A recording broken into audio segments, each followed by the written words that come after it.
రైతులకు ఎంతో మేలు చేసిన పురుషోత్తమ పట్టణం ఎత్తిపోతల పథకాన్ని ఏలేరు ఆధునీకరణ పనులను ఈ జగన్ ప్రభుత్వం దుర్మార్గంగా నిలుపుదల చేసి రైతుల కడుపు కొట్టిందని రైతు వ్యతిరేక ప్రభుత్వమైన ఈ వైసీపీ ప్రభుత్వాన్ని తరిమి కొట్టాలని తెలుగుదేశం పార్టీ రాష్ట్ర అధికార ప్రతినిధి పిఠాపురం మాజీ ఎమ్మెల్యే వర్మ పిలుపునిచ్చారు. పిఠాపురం పట్టణం 10-11 వార్డుల్లో మాజీ ఎమ్మెల్యే వర్మ ఆధ్వర్యంలో టీడీపీ, జనసేన, బీజేపీ నాయకులు, కార్యకర్తలు కలిసి ఎన్నికల ప్రచారం నిర్వహించారు.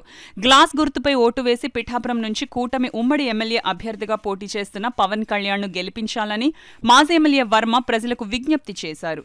ఈ సందర్భంగా మాజీ ఎమ్మెల్యే వర్మ మీడియాతో మాట్లాడారు. ఈ కార్యక్రమంలో Pithapuram municipal TDP floor leader Allavarapu Nagesh, Nandina Nandeeswararao, Addanki Satyanarayana, Kasturi Chinnababu, Reddem Bhaskarrao, Kondepudi Prakash, Pilli Chinna, కోళ్ల బంగారుబాబు, రాయుడు శ్రీను, కోరుప్రోలు శ్రీను, నామా దొరబాబు, మస్కపల్లి రాజా, సోము సత్యబాబు, కోడుగుడ్డి పదబాబు, పొన్నాడ గంగాభవాని, జనసేన నాయకులు చల్లా లక్ష్మి, పిఎస్ఎన్ మూర్తి, బీజేపీ నాయకులు తోట ఏడుకొండలు, పసుపులేటి సత్యబాబు తదితరులు పాల్గొన్నారు.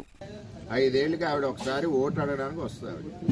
అంతే తప్పితే ఈ నియోజకవర్గానికి చిన్న పైసా పని కూడా చేయలేదు. ఎంపీ ల్యాడ్స్ అన్ని కూడా 25% అమ్ముకోవడం జరిగింది. మున్సిపాలిటీలో దగ్గర 30 పోస్టులు దగ్గర లేదనుకుంటే 25 లక్షలు 30 లక్షల మధ్యన అమ్మారు. అంటే దగ్గర ఎలక్షన్ ఖర్చులకు సంబంధించి 30 పోస్టులు అవి.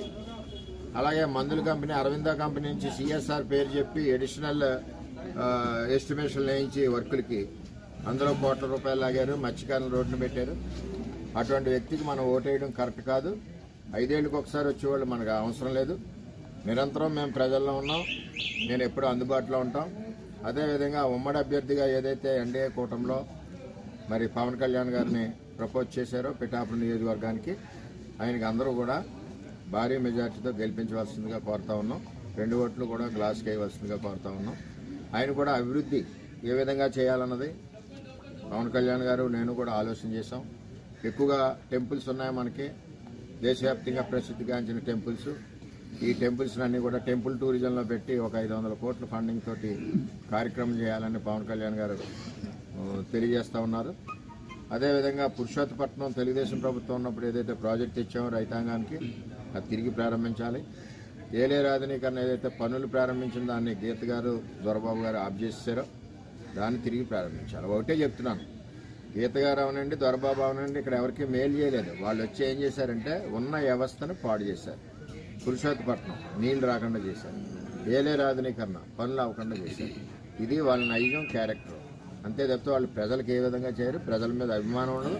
కోవిడ్ వచ్చినప్పుడు మనందరం సాగు బతుకుల్లో ఉంటే కనీసం పలకరింపు కూడా రాలేని నాయకురాలు వంగా గీత గారు.